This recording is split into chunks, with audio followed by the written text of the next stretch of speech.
requiring provinces to set land prices closer to real market values. While intended to increase transparency, this move caused official residential land prices to skyrocket. The gap between agricultural and residential land values widened dramatically. Since conversion fees are based on this gap, families suddenly faced bills many times higher than before.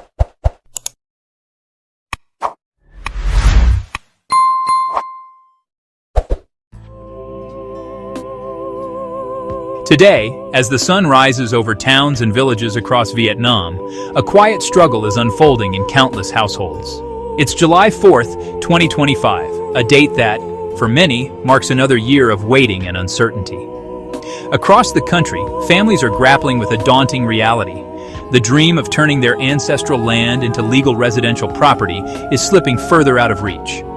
For generations, these lands have been the heart of family life, passed down with pride and hope for the future.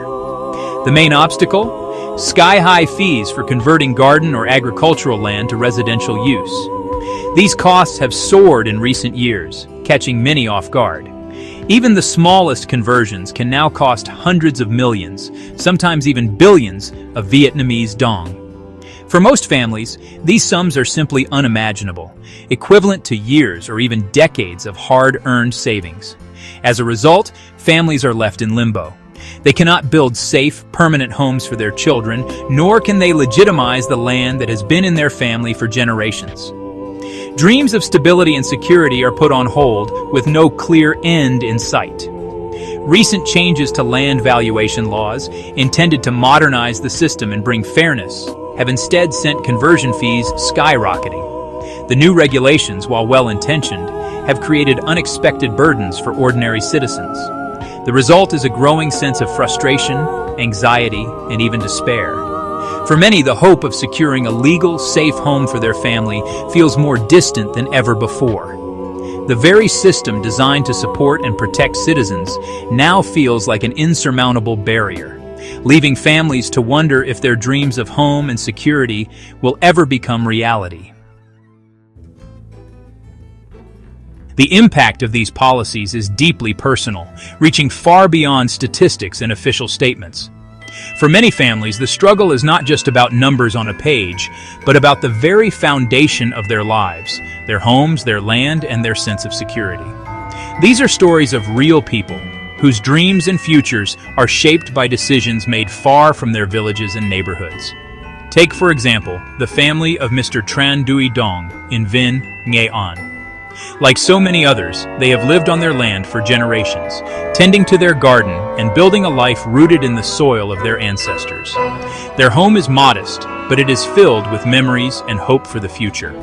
When Mr. Dong and his wife decided to convert 300 square meters of their garden land into residential land, they hoped it would secure their family's future. But instead, they were confronted with a staggering fee, nearly 4.5 billion VND.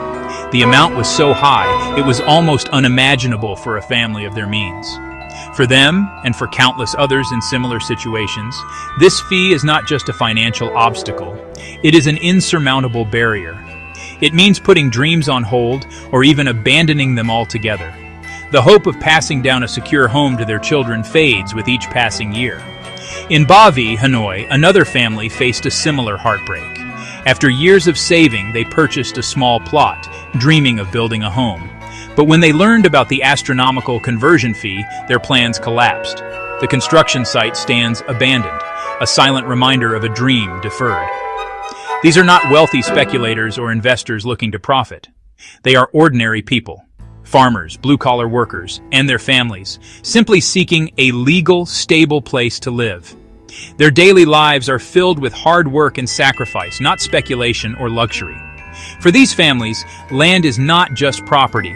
It is heritage, a connection to their ancestors, and a promise to future generations.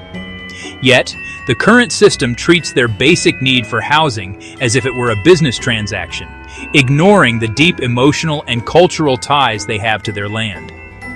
The emotional toll is immense. Families are left in limbo, facing years of uncertainty and anxiety. They must choose between taking on crippling debt or giving up on the dream of a secure home. Children grow up watching their parents struggle, unsure if they will ever have a place to truly call their own. Many feel punished for simply wanting to formalize the land that has been in their family for generations. The process, meant to bring security, instead brings frustration and a sense of injustice. The result is a community filled with tension, frustration, and a growing sense of being forgotten by those in power. People gather to discuss their options, but solutions seem out of reach. The right to a home, a basic human need, is blocked by a bureaucratic wall that few can afford to climb. For many, the dream of a secure legal home remains just that, a dream, waiting for a system that recognizes their struggles and values their lives. Why are these fees so high? It comes down to a single regulation. When converting agricultural land to residential, families must pay 100% of the difference in value between the two types. Agricultural land is valued low. Residential land, especially near cities, is much higher. This means families are effectively buying back the right to live on their own land.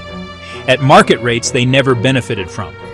The rule makes no distinction between a family home and a developer's project. For many, it feels like a tax on their heritage, not a fair fee. The policy ignores the reality that these plots have always been managed as a single unit, house, garden, and all.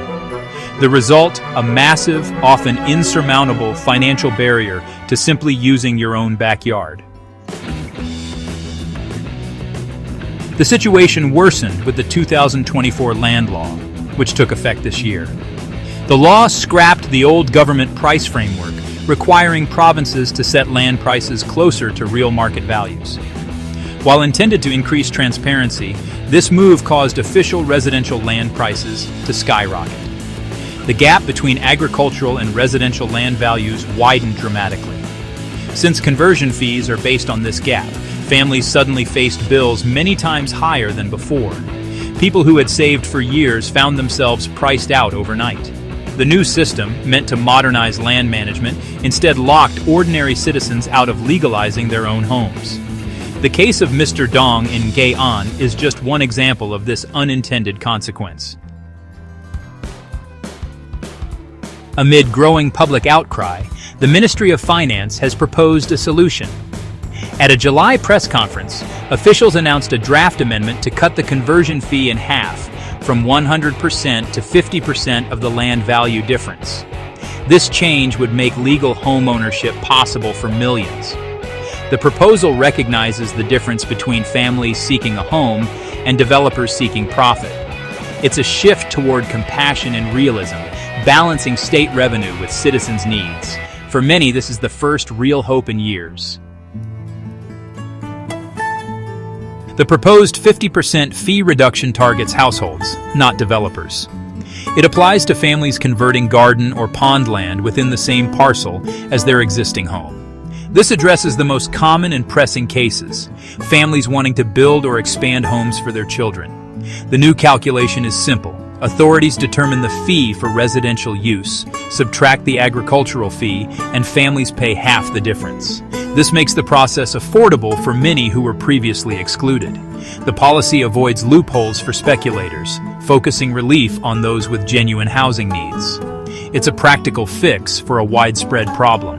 For millions, it could mean finally securing a legal home. The Ministry of Finance anticipated the spike in fees well before it became a widespread concern, closely monitoring the situation as early warning signs began to emerge.